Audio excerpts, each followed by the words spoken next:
All right, we're going over the 5 things to do before moving to New York City. Stay tuned.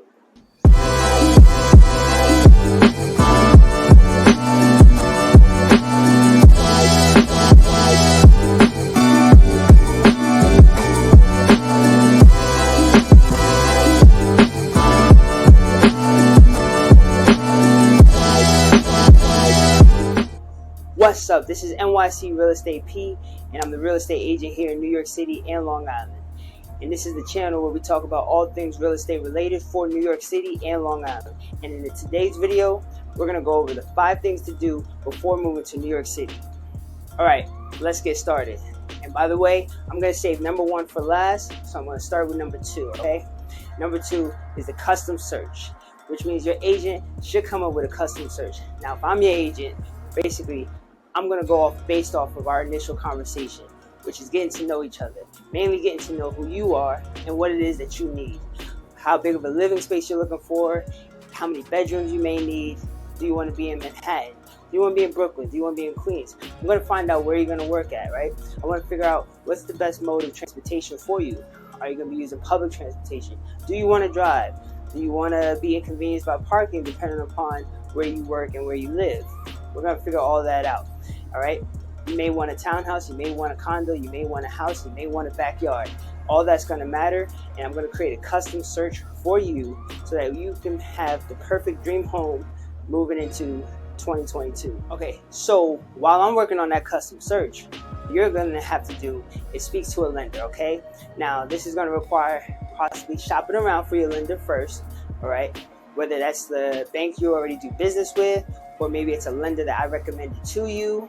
But either way, you're gonna shop around. You're gonna pick your lender. Your goal is really to get pre-approved with the lender. Okay, we want to know what your purchasing power is, so we know exactly what we can and cannot look at.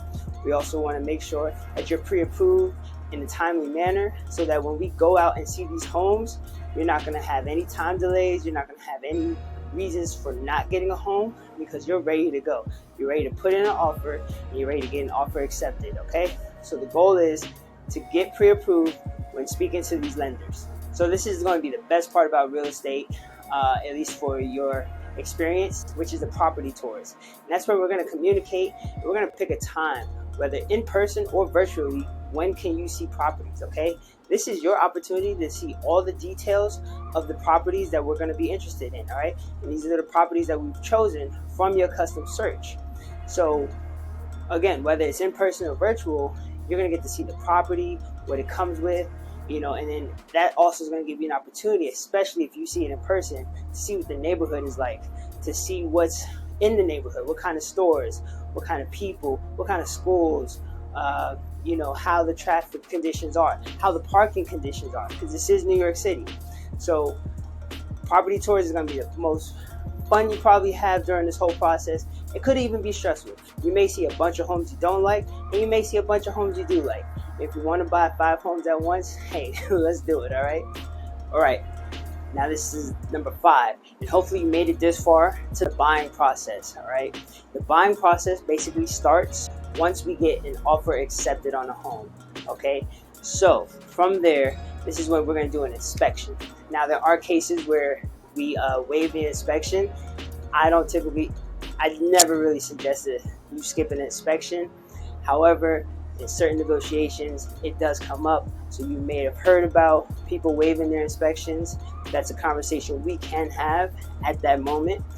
But moving forward, next will be the appraisal to figure out what the value of the home really is. Sometimes this can cause for further negotiations to take place before actually signing the contracts and having a full agreement on what you're going to purchase this home at.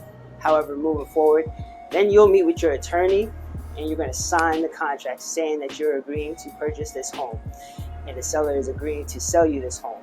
And at that same time, you will leave a deposit with your attorney. This deposit is called the earnest money deposit. Okay, it's basically going to be, just think of it as a percentage of your total closing costs, but it's a deposit. And what it does is it lets the seller know that you're serious about purchasing this home, and this is why you're going to leave the deposit basically. Now, moving forward from there, the bank is going to do their job. The bank's job is to make sure there really is a proof of income and there really is proof of funds. And once it's proven, then it's to transfer the funds over to the correct place, okay? Typically, your buying process takes about 30 to 60 days. It could be a smoother process and a shorter process for some people. It could be a not so smooth and a longer process for other people. However, typically expect 30 to 60 days once we enter the buying process until the very moment you close on the home and you have the keys in your hands, okay? So, congratulations if you make it through the buying process as well. So like I said, I saved number one for last. And number one is basically to contact me, okay? And why are you going to contact me? Well, we're going to first open up a line of communication. And this is when I get to know who you are and you get to know who I am. You're going to decide if you want to work with me. I will also decide if I want to work with you. Now, why would I have to decide if I want to work with you? Maybe we'll save all that for another video, for another time. However, this is when we decide if we want to work together and we're going to move forward. And I'm going to learn a lot about you, okay? Because I want to know who you are and what it is you're specifically looking for. Again, this information I'm going to use to create a custom home search for you so that once you get pre-approved, we can then go tour properties that match exactly what you're hoping to purchase as your next dream home. And after all of that is said and done, again, we enter the buying process, we make it to closing day, you get the keys to your home. Welcome to New York City. All right, and that's the 5 things you're gonna do before moving to New York City, okay? Now, if you have any questions or any comments, please leave them down below in the comments section. If you need my contact information, because you can reach me by phone, text message, email, or through the comments, or DMs on Instagram, DMs on LinkedIn, DMs on Facebook, please look in the description down below. All my contact information is there. If you found this video helpful or interesting, please leave a like. Subscribe to the channel if you're looking for more information. There's new videos every week. I'm NYC Real Estate P. Thank you for watching this video.